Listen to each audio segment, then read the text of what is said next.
Dans le chapitre 432, Garp parle des empereurs des mers, les plus grands et puissants pirates au monde. Barbe Blanche, Shanks, Big Mom et Kaido, qui avaient un design très quelconque. Chapitre 795, une bête, un monstre, une véritable créature qui incarne la puissance est introduite. Kaido s'embête. Le design est monstrueux, la présentation est exceptionnelle, les phrases sont percutantes. Les réactions des pirates en face de lui en disent long sur le pirate qu'ils ont en face d'eux. Dans le chapitre 858, Loki est mentionné. Il était amoureux de Lola mais l'a repoussé. Loki a un design très quelconque.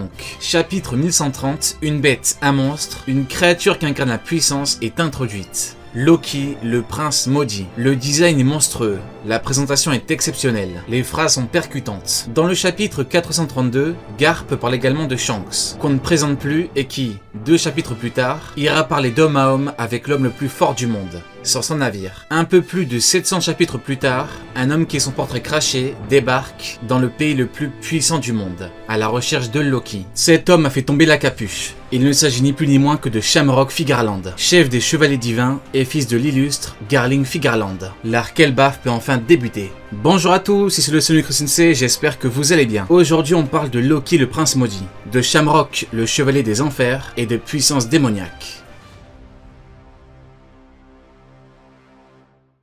Depuis un certain temps, Oda utilise les chevaliers divins pour en arriver à l'introduction d'un homme qui ressemble parfaitement à Shanks et d'une femme qui n'hésite pas à attaquer des géants chez eux, sur Elbaf. Pour comprendre l'importance et la puissance des chevaliers divins, il faut s'intéresser à ce qu'Oda raconte sur eux. Dragon, qui est le chef suprême des Revo, dit que ça va réellement commencer quand ils seront là. Ce qui veut dire qu'avec eux, on a les ultimes murs à faire tomber avant une vraie révolution au niveau mondial. On comprend donc qu'ils ont un rôle spécial, parce qu'on a des combattants de la haute noblesse qui laissent la marine s'occuper des pirates. Mais ce qu'il faut surtout comprendre, c'est un élément fondamental. Ils seront les véritables prochains antagonistes, et ils ont un énorme potentiel. Elbaf est considéré comme étant le pays le plus puissant du monde. Pourtant, l'un d'entre eux n'hésite pas à attaquer un géant après lui avoir donné un ordre. Elle attaque donc des géants chez eux, ce qui pourrait s'apparenter à une déclaration de conflit immédiate. Mais au-delà de ça, j'ai compris quelque chose par rapport à eux. Dans l'œuvre, il manquait quelque chose, et Oda a attendu très longtemps avant de l'ajouter. Un groupe d'antagonistes d'élite. Dans Naruto, on avait l'Akatsuki. Dans Bleach, les Espada. Mais dans One Piece, on avait quoi? Et bah, ce qui se rapprochait de ça, c'était les Shichibukai. Or, les Shichibukai, c'est pas réellement un vrai groupe d'antagonistes. Ce sont des pirates indépendants qui ont passé un pacte avec une entité. Parmi eux, Jinbe est devenu un Mugiwara. Hancock a aidé Luffy. Mihawk est devenu le maître de Zoro. Kuma n'est pas un ennemi. Crocodile s'est allié à Mihawk, qui est le maître de Zoro. Et les deux autres ont été battus par Luffy. Vous l'aurez compris, les Shichibukai, c'est pas un vrai groupe d'antagonistes. Et c'est ce qu'il manquait à l'œuvre. Et combien même on les considérait comme tels, le système a été aboli. Par contre, les chevaliers divins, ça, c'est un vrai groupe d'antagonistes d'élite. Et le fait d'avoir attendu autant de temps, c'est une excellente chose. Parce que leur niveau peut s'adapter à ce qu'est devenu l'œuvre, en termes de puissance globale. Parce que rien ne limite la puissance des chevaliers divins. On est dans une nouvelle phase de l'œuvre. Après la marine, le GM, avec les chevaliers divins, les doyens et Im. Et comme prévu, on est bel et bien dans la phase démoniaque de l'œuvre, avec des chevaliers démoniaques à la recherche de Loki,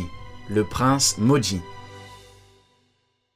Loki a pris la vie de son père Harald. Il a pris le fruit légendaire qui se transmettait de génération en génération. Ça, c'est ce qu'on a appris. Mais des questions restent en suspens. Est-ce que le pays est actuellement sans roi? Et est-ce qu'il n'y a réellement qu'un seul grand roi dans tout Elbaf? Au vu de la taille du pays, je pense qu'on aura la même chose qu'à l'époque du Japon féodal, avec un système à la Wano, avec plusieurs souverains, appelés daimyo sur Wano, et un chef principal qui est le shogun. Les daimyo et le shogun sont différents. Ce sont deux figures importantes dans le Japon féodal, mais ils occupaient des rôles distincts. Le shogun était le chef suprême du Japon. Il exerçait une autorité sur tout le pays, même si le titre officiel de dirigeant était celui de l'empereur. L'empereur qui avait surtout un rôle symbolique, tandis que le shogun contrôlait le Japon. Dans le cas de Wano, Kaido représentait l'empereur, et depuis sa chute, il n'y en a pas. Il n'y a qu'un shogun. Les daimyo étaient des seigneurs féodaux, qui gouvernaient des domaines ou provinces. Ils étaient des vassaux du shogun. Ils contrôlaient des territoires spécifiques où ils exerçaient leur autorité. Ils étaient responsables de la gestion de leurs terres. Ils devaient maintenir l'ordre. Ils étaient indépendants ou semi-indépendants et le shogun les supervisait. Sur Wano, on avait le shogun qui aurait pu être Oden et les daimyo daikingo qui font partie des meilleurs épéistes au monde. Les dirigeants étaient donc des chefs qui régnaient, mais également de puissants combattants. Et bah c'est exactement ce qu'on peut voir sur Elbaf, avec un roi suprême et plusieurs chefs qui dirigent des parties du pays. Sauf qu'à Elbaf, ils sont tous vivants.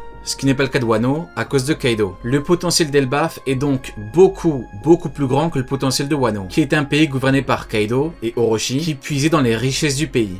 jusqu'à assoiffer et affamer les habitants. Les daimyo ont été éliminés, ce n'était plus qu'une terre aride, et les meilleurs combattants étaient ceux de l'équipage de Kaido. Elbaf, c'est comme si on avait encore 9 daimyo Daikengo, en équivalence au niveau des géants combattants. C'est le top de ce qu'Elbaf peut proposer, de véritables monstres, avec un être surpuissant en haut de la chaîne alimentaire. Anciennement Harald, désormais certainement un successeur, et Loki qui est enfermé. Ce qui est important par rapport à Loki, c'est qu'on nous dit qu'il a fallu tous les gens d'Elbaf pour l'arrêter, et qu'il a pris la vie de son père. Sauf que, on ne connaît pas la puissance d'Harald, et on ne connaît pas les circonstances de sa chute. Comment Loki a-t-il ôté la vie de son père? Le roi est censé être le géant le plus puissant, et avec Loki, on avait les deux vrais protecteurs du pays. On peut faire un parallèle avec Impel Down qui comptait 2 monstres. La réputation d'Impel Down, ce n'est pas que Magellan, c'est Magellan et Shiryu. 2 démons d'une puissance équivalente, capables d'arrêter n'importe qui. Les choses étaient faites de sorte à ce que la prison soit impénétrable, et que dans le pire des cas, ils pouvaient retenir n'importe qui en attendant des renforts du GM. Sauf que lorsque Shiryu était emprisonné, ça a considérablement affaibli le niveau d'Impel Down. La prison est réellement tombée car Shiryu n'était plus dans le camp de Magellan. Retirer un des piliers et la forteresse s'effondre. Pour Elbaf, c'est pareil. Le roi et Loki étaient les 2 monstres qui repoussait n'importe qui. D'où la réputation du pays le plus puissant du monde. Beaucoup de géants, beaucoup de combattants et 2 démons à leur tête. À moins qu'il y en ait en réalité 3. Le 3e étant l'homme qui est actuellement le plus proche du titre de roi. Ashrudin veut être le plus fort pour devenir le roi. Ce qui veut dire que le roi est le plus fort. Sauf que Loki a pris la vie du roi. Et Loki était enchaîné, ce qui affaiblit considérablement le niveau global du pays. Et ce n'est pas terminé, car on nous dit qu'il aura fallu tous les géants pour l'arrêter, ce qui laisse supposer qu'on n'a pas réellement de très gros combattants en termes de niveau individuel, et qu'Elbaf ne compte désormais que sur le groupe, que sur le nombre. Il n'y a que cette affirmation qui peut réellement rendre caduque l'idée qu'on ait un autre combattant qui est extrêmement puissant, sur Elbaf. Sauf qu'encore une fois, on ne connaît pas les circonstances exactes de l'événement. Imaginons que ce combattant ne soit pas sur place au moment des faits. Eh bien la phrase reste correcte. Il a fallu tous les géants. La nuance étant tous les géants sur place. Ce qui importe réellement, c'est le potentiel du pays. Au plus on a de grands combattants, au mieux c'est pour l'arc. Quoi qu'il arrive, Loki est un monstre, un être à part, un peu comme Kaido sur Wano, qui était au sommet de la chaîne alimentaire, et qui n'a pas réellement d'équivalent. Sauf que, on se rend compte que la formulation n'implique pas forcément un manque de gros niveaux individuels. La question à se poser est, pourquoi limiter le pays à 2 combattants d'exception, dont un qui a perdu la vie? Scénaristiquement parlant, c'est beaucoup trop limité. L'auteur a fait un pays qui est totalement indépendant, qui repousse tout le monde, qui a la réputation d'être le pays le plus puissant du monde. Quel intérêt d'avoir un tel potentiel si on le limite à Loki? Voilà pourquoi je vous le dis, il y a de très grands combattants au niveau individuel qui n'ont rien à envier aux meilleurs combattants du monde hors empereur. On parle encore une fois du pays le plus puissant du monde. Le potentiel est énorme. Il nous faut des géants avec de gros acquis, avec de gros fruits, même si l'auteur instaure une limite avec les Logias, ce qui peut sembler être étonnant, mais attention, parce que connaissant ses méthodes, ça ne m'étonnerait pas que la phrase d'Ashrudin devienne caduque avec le temps. Voilà pourquoi on peut avoir un géant avec un Logia, malgré la phrase d'Ashrudin. Comment vous me direz? Eh bien c'est simple, on peut avoir un géant qui a mangé un Logia après le départ d'Ashrudin. Et même si on retire les Logias, n'importe quel autre fruit donne un gros potentiel au géant. Pour Loki, l'introduction est du même type que pour Kaido, c'est-à-dire qu'on a un monstre qui est présenté avant même les meilleurs éléments qui l'entourent, comme Kaido avant King et Queen. 2 monstres aux facultés caractéristiques particulières, efficaces et surpuissantes. Elbaf, c'est Wano avec beaucoup plus de potentiel, à tous les niveaux. Et à l'instar des daimyo Daikengo de Wano, Elbaf comptera des dirigeants de chaque région en lien avec les 9 mondes d'Yggdrasil, sans oublier les meilleurs combattants qui entourent la couronne.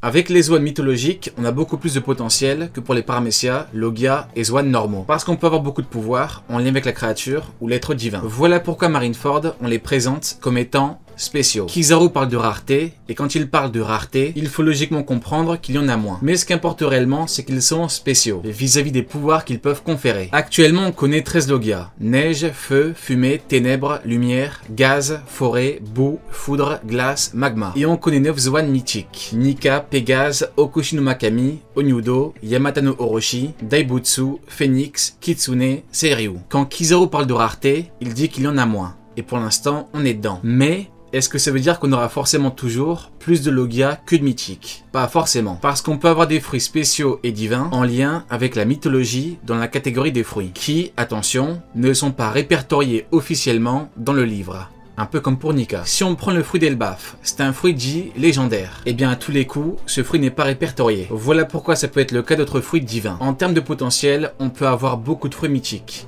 et beaucoup plus de mythiques que de Logia. Parce que certes, en termes de Logia, système naturel, on peut en avoir beaucoup, mais ça n'a rien à voir avec les Zoan mythiques. Car il existe des milliers de cultures à travers le monde, chacune avec ses propres mythes, légendes et créatures. Rien que dans les mythologies nordiques, égyptiennes, gréco-romaines, celtiques, asiatiques ou encore latino-américaines, on a un nombre incalculable de créatures. Et avec la phrase de Kizaru, on pourrait se dire qu'on a une limite. Ou alors, on peut relativiser les choses. Kizaru est un grand habitué du n'importe quoi. Il aime raconter n'importe quoi, il raconte des choses totalement improbables. Donc, il pourrait encore une fois avoir dit n'importe quoi. Ou alors, les Zoan mythologiques sont nombreux à Elbaf, qui est un pays fermé, avec des gens qui vivent très longtemps. Et sur Elbaf, on pourrait avoir beaucoup de fruits mythologiques. Beaucoup plus que sur Wano qui en compte 3. Okushi no Makami, Yamata no Orochi, Onyudo. Kaido étant quant à lui connu, avec le Seiryu. Elbaf pourrait être le pays des Zoan mythologiques, avec beaucoup de Zoan mythologiques, tous plus puissants et intéressants les uns que les autres, avec à leur tête un Zoan divin. On pourrait aussi dire qu'il y a de grandes chances pour que les fruits mythiques aient disparu avec le temps, mais qu'il y a 900 ans, il y en avait énormément, et on pourrait en avoir beaucoup durant un certain flashback. Le flashback de Joy Boy. Les Zoan divins ont été introduits sur Onigashima, avec Nika, ce qui signifie qu'on peut en avoir d'autres, et que l'auteur peut les inclure à tout moment, comme il pourrait l'avoir fait avec Loki. Le fruit divin de Nika est introduit en même temps que le Haki des rois offensif, qui est un pouvoir qui existe depuis longtemps, et que les plus puissants de tous les temps ont utilisé. Pourtant, l'explication a été donnée durant l'arc Onigashima.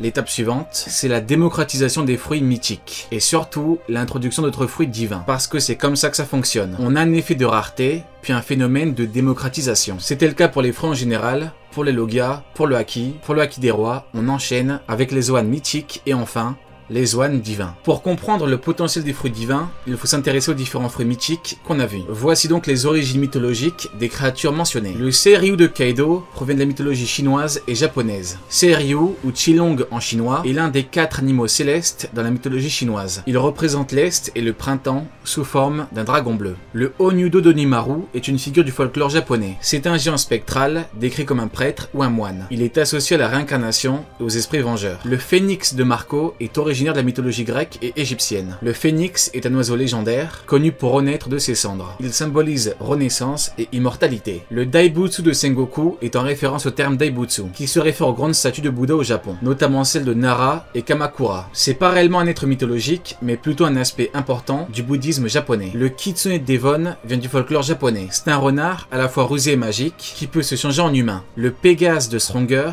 provient de la mythologie grecque. Pégase est un cheval ailé, né du sang de Méduse, après sa chute par Persée. Le Yamata no Orochi est une créature légendaire de la mythologie japonaise. C'est un serpent à 8 têtes et biqueux. Il est vaincu par le dieu Susanoo dans une célèbre légende japonaise. Et enfin, le Okushi no Makami est un loup divin de la mythologie japonaise. Il est vénéré comme un protecteur contre les malheurs et les mauvais esprits. Ces créatures proviennent donc de diverses traditions mythologiques, dont les mythologies grecques, chinoises et japonaises. Mais ce n'est pas tout, car Nika est une divinité mythologique issue de l'univers de One Piece, créé totalement par Oda. Nika est le dieu soleil, il représente la libération. C'est une figure légendaire qui inspire les opprimés, tout en symbolisant la joie, le rire et la liberté. Nika est ce qu'on appelle une création propre. Ce n'est pas une créature mythologique d'une culture réelle. C'est une divinité fictive créée par l'auteur pour son œuvre. On a donc un gigantesque potentiel de fruits mythologiques et divins, de mythologie existante, mais pas que, car on a également un potentiel de création totale, et on connaît le talent de l'auteur pour les créations originales. D'ailleurs, selon ses mots, c'est ce qu'il préfère faire. Ce qu'il faut comprendre, c'est que les Zoan mythologiques et divins qu'on connaît,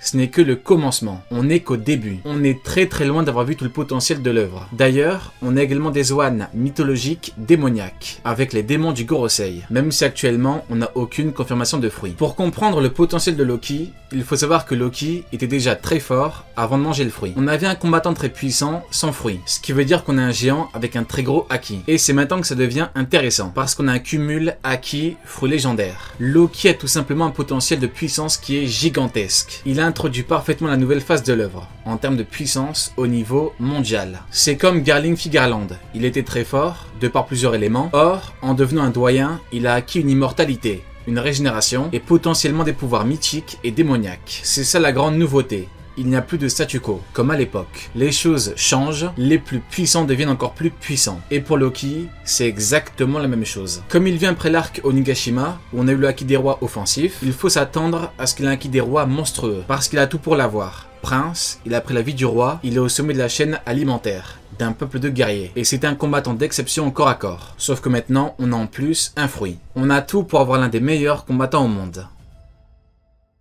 Maintenant qu'on sait que Shamrock Figarland est le frère de Shanks, on a un gros potentiel scénaristique. Et ce qui est vraiment intéressant, c'est l'opposition des deux, un pirate et un chevalier. Mais au-delà de ça, c'est en termes de compétences que ça se joue. Shanks utilise ce qu'on peut appeler la puissance divine, qui lui a acquis des rois, trépas divin. Il est comme Luffy avec son fameux Bajrang. Bajrang, dieu singe. L'autre est un chevalier divin qui lie une puissance démoniaque, via le pentacle. Il pourrait également utiliser le haki des rois, mais beaucoup plus du côté démoniaque, comme un homme qu'on connaît tous, Zoro. Rappelez-vous de ce qu'il veut devenir depuis l'éveil de son haki des rois, le roi des enfers. Rappelez-vous de la technique finale contre King, technique du roi des enfers, l'enfer du dragon aux 103 passions. Il y a bel et bien deux façons d'utiliser le haki des rois. Le haki des rois divin de Luffy, le haki des rois démoniaque de Zoro, le haki des rois divin de Shanks, le haki des rois démoniaque de Shamrock. Gunko est le fruit des flèches qui semble être un paramécia, parce qu'une flèche c'est un projectile. Quoi qu'il arrive, on doit avoir un paramécia, mais elle cumule ce fruit avec une puissance démoniaque, en lien avec la fumée qu'on a déjà vu sur Egghead. Voilà pourquoi je pense que les chevaliers, tout comme les doyens, ont une puissance supplémentaire en lien avec Im. D'ailleurs, Im a utilisé une flèche, qui est censée être propre à Gunko, ce qui fait qu'on peut avoir Im qui a en réalité l'intégralité des pouvoirs des doyens et des chevaliers divins. Soit Im prête ses pouvoirs, soit Im partage ses pouvoirs. Mais le fait est qu'Im partage une caractéristique qui est censée être liée à un fruit. Gunko utilise des flèches qui sortent de la fumée démoniaque, mais aussi des flèches créées à partir de son corps, ou de ses vêtements. Et pour Shamrock, il peut avoir n'importe quel fruit.